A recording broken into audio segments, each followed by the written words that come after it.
and welcome to the Ego Drop podcast. She's Nicole. And that's Steph. You catch me with nonsense. Sorry, wasn't expecting that.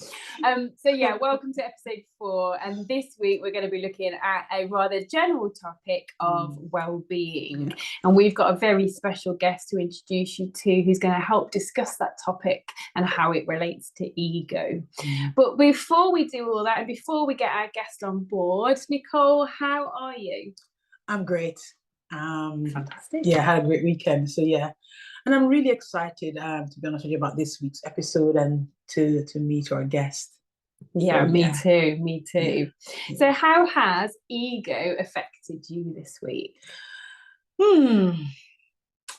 Yeah, ego has affected me positively in that I found myself in a situation where I needed to just simply assert myself and say what I had to say and just, back off and not offer any, major explanation or anything, just simply let it go. Ah, interesting. And very vague. I like it. Well, I'm going to go any further than that. Sometimes they say less is more, less is more. So tell me, how's ego affected you this week?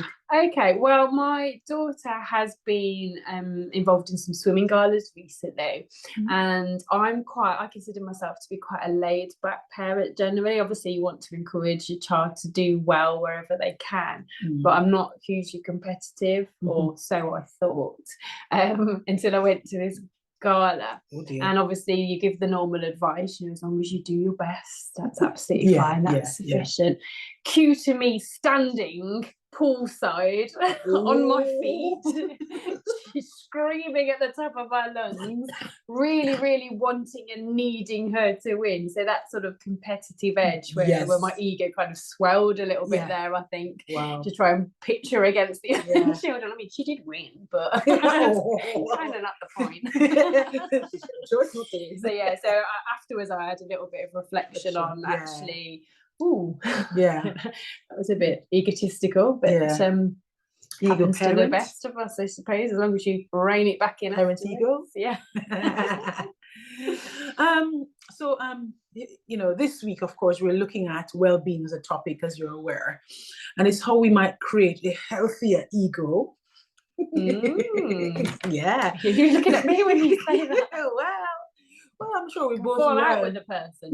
Oh, hang on, that's me not taking criticism, isn't it? I vaguely remember talking about that one. Okay, we've established my ego is a little bit OCD this week. I will try and sit on my hands. No, but we all have that. We all have those experiences in life when we're just a little bit, over the top with the ego. But yeah, shall we take a little break and then we'll bring on our guest? Oh yes, go on then. Yeah. So welcome back to part 2 of this week's podcast. I am absolutely delighted to welcome to the podcast Karen Trim. Karen, hello. Hi, Karen. Good to meet you. Karen owns Plymouth Wellbeing Centre, which I'm sure she'll tell you about in a little moment, but it offers a variety of treatments, therapies, yoga classes, and it says on the website it's a one-stop wellness shop. So hello, Karen, welcome. Good morning. Hello. How are you? I'm all good, thank you. You okay?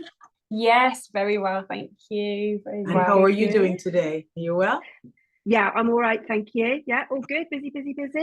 Oh, good. That's good. Busy, good. Well, I should tell everybody, I know Karen because Karen and I did some yoga training, mostly during the pandemic, actually. So we've met online a number of times over the years, and we send each other numerous voice notes every day. We could probably will do a podcast about that in due course. But we haven't actually ever met, really, in real life. Too scared.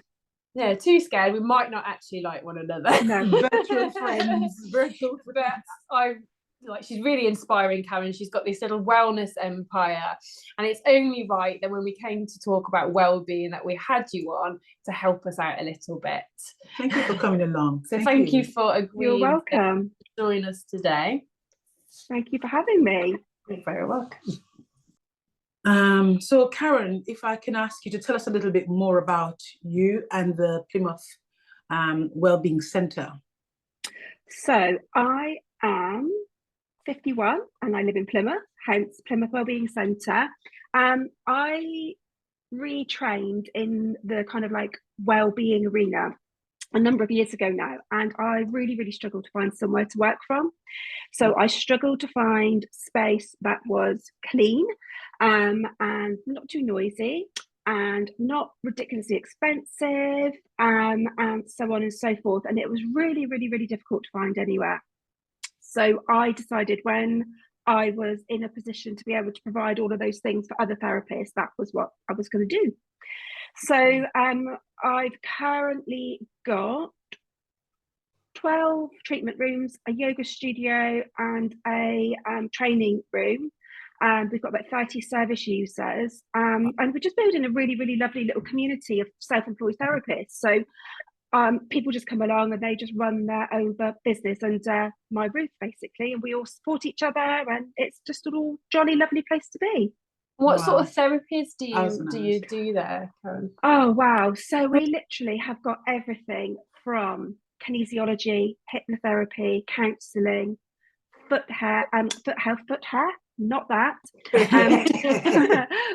health practitioner. We've got aesthetics, beauty, literally like every kind of like aspect of well-being, from emotional, psychological, all the way through to getting your nails done. You were the expert here that we needed on. So lots and lots of different things. About that. Lots of things that could help cultivate a healthy ego, perhaps. We'll come back to that in a little while. Absolutely. So as I said a few moments ago, you and I know each other from our yoga training, and we sat through hours, mostly on our bottoms with crossed legs positions. We sat through hours. Such numb bums. We sat through hours and hours of yoga philosophy classes. We're really fascinating. But a repeated feature of some of that philosophy was the theme of attachment and ego. And if you remember, we learned about ego being one of the kleshas, which are said to be afflictions or the causes of suffering. And ego in Sanskrit is known as asmita. And if you allow asmita to grow, or ego to grow, it then causes attachment issues, hatred, suffering. So when you reflect on the topic of ego, how do you think it impacts you, or how has it impacted you in the past?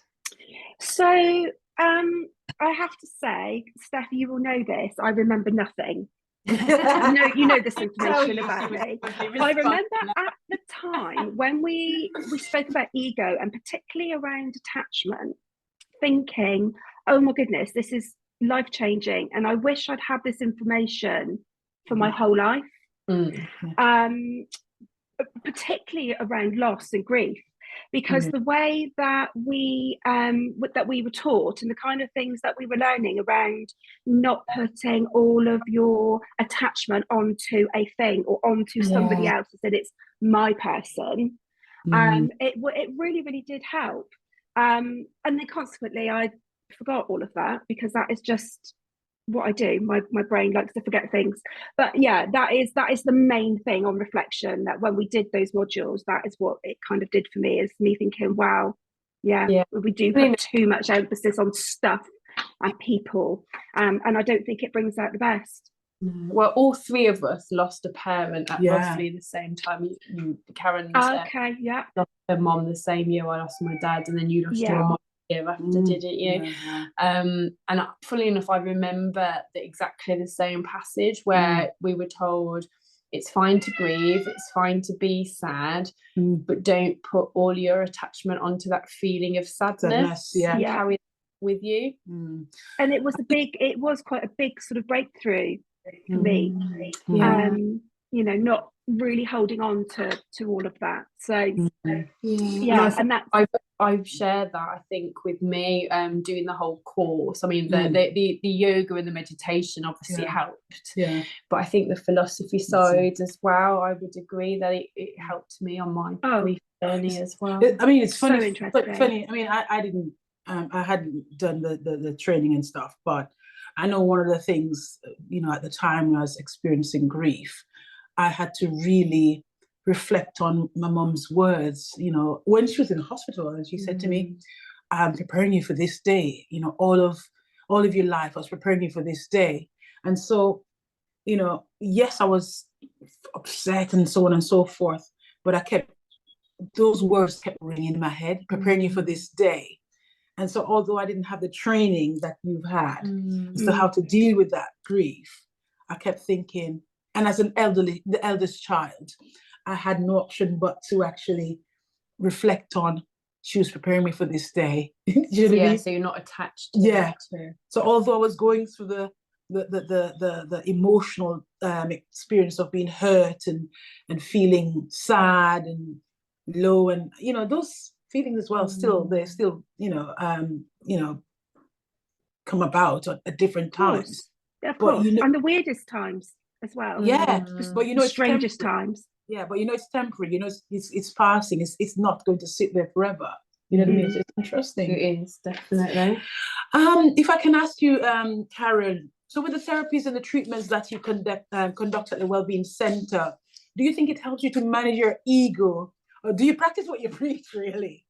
I'm so glad that you've asked this question because I would love to know what you think I preach. I'd love that. Like, genuinely, there seems to be this kind of like theory that if you're in the wellness industry, you're like kind of like a guru, and I can absolutely 100% say I am not. Yeah, I think that's really important. And you know, I think again with like going back to yoga, I don't know if you find this, but when you try to encourage people to attend your classes, they're like, oh no, I can't do yoga. I'm not skinny. I'm not vegan. I'm not this. I'm not that. I'm not bendy. I'm not, you know. So it's assumptions. It's assumptions that you're going to. It is. It is. Yeah. I mean, obviously I am, but you know. So my kind of catchphrase for my yoga is it's yoga for people who think they can't do yoga because they're not skinny.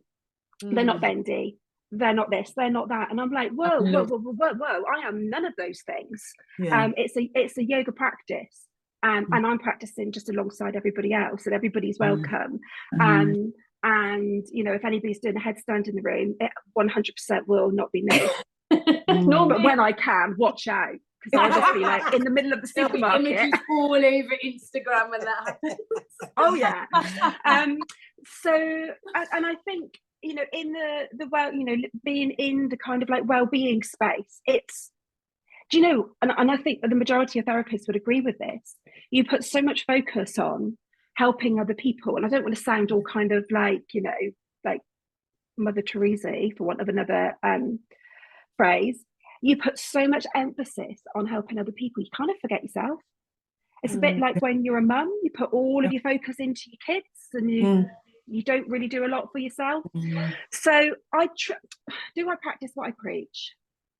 I have to say no, because I don't really preach. I just try and facilitate, not preach. And I think bringing that full circle, I hope that keeps me in the space of having a healthy ego. Yes.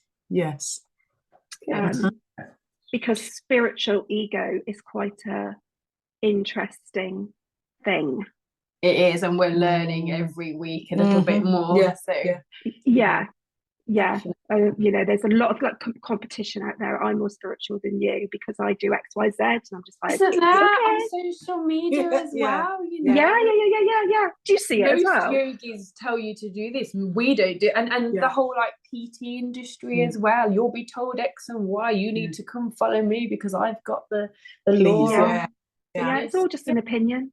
I mean, even when I go to I haven't been for a few years now, the Buddhist center in Birmingham, they'd say to you, it's really good. It's really good. It's really good. When you come up to Brum to meet me, finally. I'm not doing that. It's really virtual is better, right? She says, now you watch when she gets on the phone in half an hour. I'm messaging you right now. But sorry, when you went to the Buddhist Center. No, I was going to say carry on, but no, the Buddhist Center is in keeping with what you're talking about, how, you know, people think, you know, they're better at this and they're better at that. But, you know, I remember one of the things in terms of meditation, they'd say to you, you know, whatever is going on in your mind as you're sitting, you don't need to force it to do anything. You don't need to force it to suppress. And I like the teaching there. You know what I mean? So there's no perfect way to meditate. There's no perfect anything. No. Just be you. You know what I mean? And it goes back to the point you're talking about, all these people on social media saying, come to them because they're the, oh, please. It's all of it is spirituality. It's connected to the same purpose in the long, or should be anyway. But there we are. Definitely. So on this podcast, obviously we try to present the positives of ego as well as obviously discussing the negatives, including how it helps you with your identity, helps you to achieve. Because again, if we go back to yoga philosophy, we were taught that if someone lives without identity, they're more likely to accept failure and loss. Have you always, Karen, had a strong idea of who you are? Or do you think there are times when you have accepted failure and loss? I think I probably have, for the majority of my adult life, had a reasonable idea of who I am. And it's really interesting. Obviously, knowing that I was coming on to talk to you guys has got me thinking about stuff, and I've been doing a bit of research and stuff about what ego is, and it generally seems to be a bad thing, isn't it? You know, you check your ego and you're on an ego trip and all this kind of thing. But I've forgotten the question. Have you always had a strong idea of who you are? I knew this was going to be brilliant. Yeah, I asked you if you had a strong idea of who you are, or have there been times accepted sort of failure, loss, that sort of thing? Yes, I do believe that I have, in short, without a ramble. That'd be very good podcast if you don't ramble. Yes. I kind of feel like a healthy ego gives you kind of like a good level of self-esteem. Whereas I think if your ego gets kind of a bit carried away from itself, that's where you can become arrogant, and you know, there can be a lack of empathy.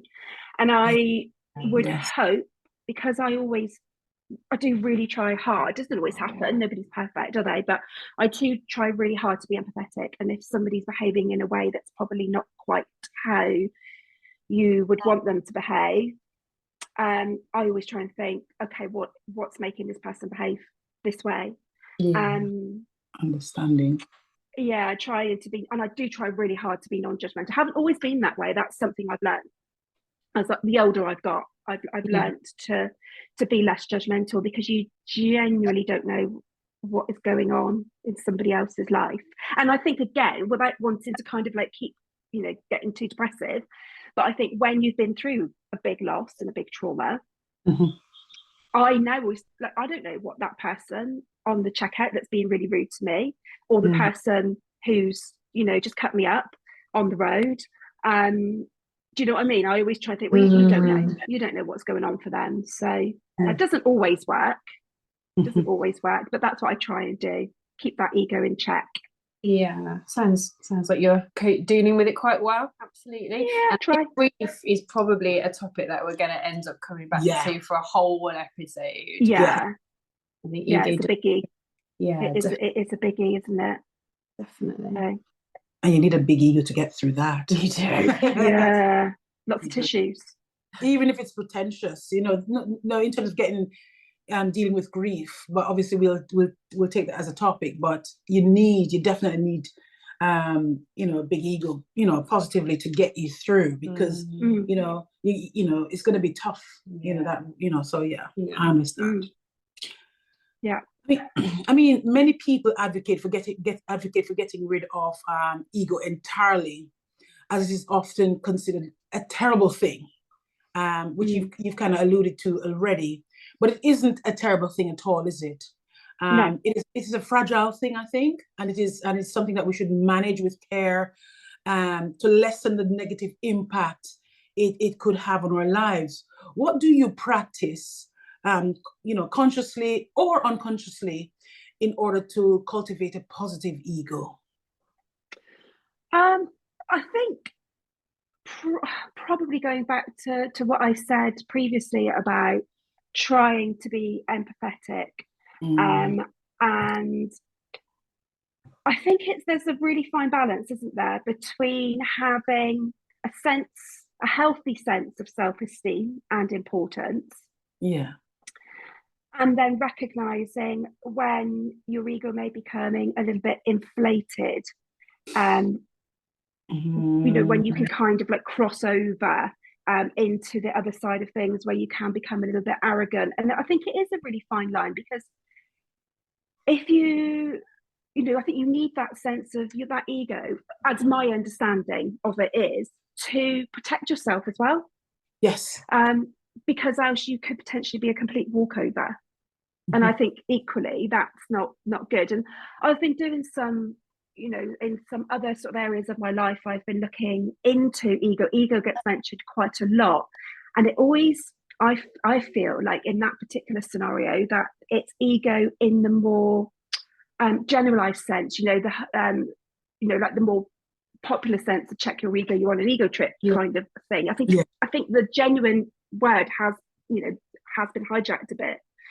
And that is where that whole you shouldn't have an ego comes in, but without it we'd be scuppered, wouldn't we? Yeah, everyone just seems to think it's arrogance, isn't it? It's that cockiness, and therefore you should lose your whole ego. And I think you know, I sort of remembered before I started going through my notes when preparing for this podcast, I just remembered this overpowering sense of you need to let go of your ego, and that was constantly drummed into us in our yoga training. But actually, when you break it down and look through the philosophy in a bit more detail, it's not telling you to let go, it's telling you to cultivate a healthier ego, and that actually, as we've already discussed, you need it to get through those challenging times.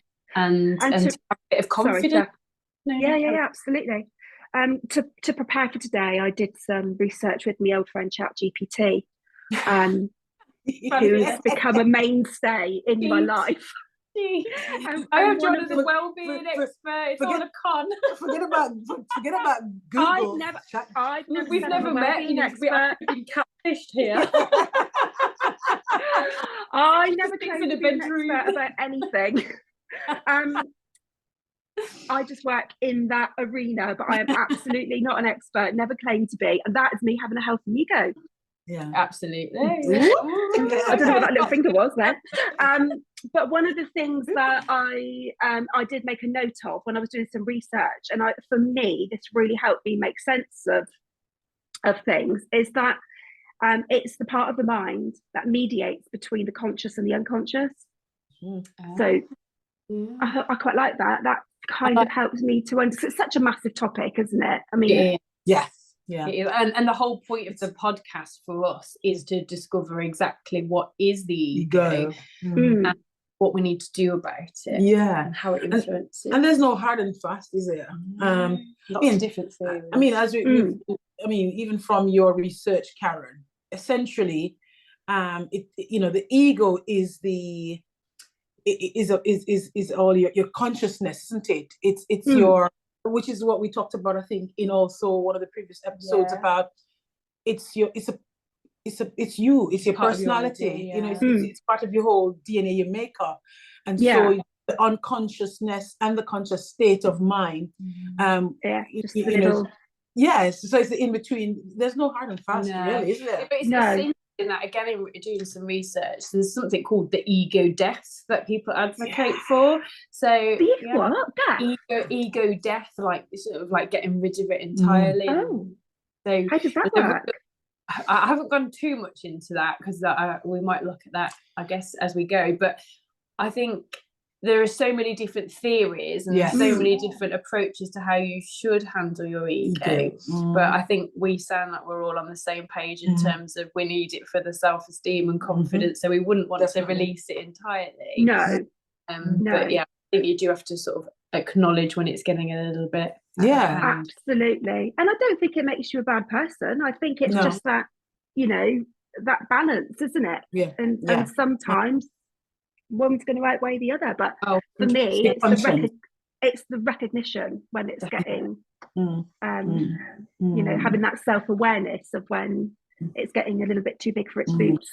But I think it's that thing we've always, because we've heard ego been referred to in such a negative way, absolutely. it has a bad rep, even where it shouldn't, but in fact should be seen as, if you want to call that personality, I don't know if because it's part of us. You need it for one thing or another. Absolutely. Well, it really is us, isn't it? It is us. And go back to, as I said earlier, ask me to what ego can lead to attachment if we let it grow out of hand. And then that can be a damaging thing, because you then can't live without something or someone, and you put all your happiness into that something or someone. And your happiness then becomes a conditional thing. So for me, when I was younger, I could definitely recognize some of my immature relationships where, everything that I wanted in life was based on that person. But the attachment was clearly wrong, which probably meant my ego at the time wasn't in check. So do you have any reflections on that idea of attachment leading to unhappiness and conditional happiness? Do I? That is I think, again, when I was probably in my 20s and my early 30s, I probably felt like I should have certain things in my life. Now I don't care. I mean, Steph knows I've made quite a big step to downsize where we live. I'm not bothered about what kind of car I drive. I don't care about stuff like that anymore, because I've recognised, as long as you can park it in a particular spot at Aldi, because that's I've totally got a favourite. That's my ego. She has a favourite spot that she has to get, and a second favourite spot. That is the true story. So maybe that's my ego, because I do get a little bit annoyed. A little bit. The language, Nicole. French, Spanish, all in one. I don't think Nicole can believe that I can be sweary, actually. I'm so proud of you so far for containing it. So I was waiting for the bombs. I did warn her. No, I'm kind of in work mode. I'm all right when I'm in work mode. Well, not so much in voice note mode. You said you're not bothered about house, cars, or things. No, do you know, I really have learned as I've got older, none of it matters. None of it matters. You can't take it from you, can you? No, you can't. And actually, I was listening to another podcast. I'm up to date with yours. So I was listening to a different podcast, and they just said, nobody stands up and says at the end of the day, oh, they had a really nice car. No, who cares? Oh, they had a really big house. Nope. You know, what you want people to be thinking about is, oh, they were a pretty decent person. A good person, absolutely. Yeah. And I have to agree with you on that. And I suppose it brings us back to the point of acknowledging your ego and accepting when you have an ego issue can lead to personal growth. And I guess that's what you're talking about. You know, it also looks at the achievements and happiness. So as far as you're concerned, you know, because of accepting and acknowledging, you know, all of the things that you've experienced and gone through, you know, you've grown. So now you're not bothered about the car, you're not bothered about the size of the house or anything like that. No. You're now focusing on, I would say, the bigger things in life. The bigger things which are smaller, basically, aren't they? It's the time. It's the time. Bigger things are smaller. And it makes us more happier. I certainly think. Definitely. I had this conversation with my son. Apparently, at the end of computer science, they all go on Google Earth and look at each other's houses. And he said, "Oh, Mum, all of my friends live in really nice houses." And I said, "Well, you live in a really nice house as well, because we all like each other," which is really important and not that common. You know? No, it's true. It's true. But obviously he's 14, so he's still got a lot. You know, he's still got a lot of learning to do, bless him. But you know, on the other hand, he comes home and says the stories about, oh, you know, so and so's this and so and so's that, and not important, is it? It's not important. It takes a little while to all that, doesn't it? But I would have been the same, and I would have been the same in my 20s as well. So And chances are we were the same. We've been through it one way or another. And it's about you've journeyed that, you've taken that path, you've journeyed, and you're here now.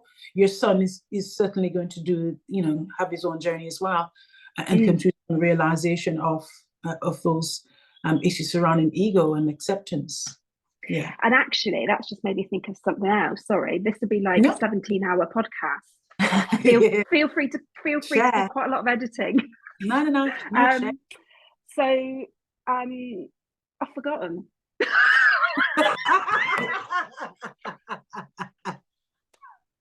I've remembered. Yes.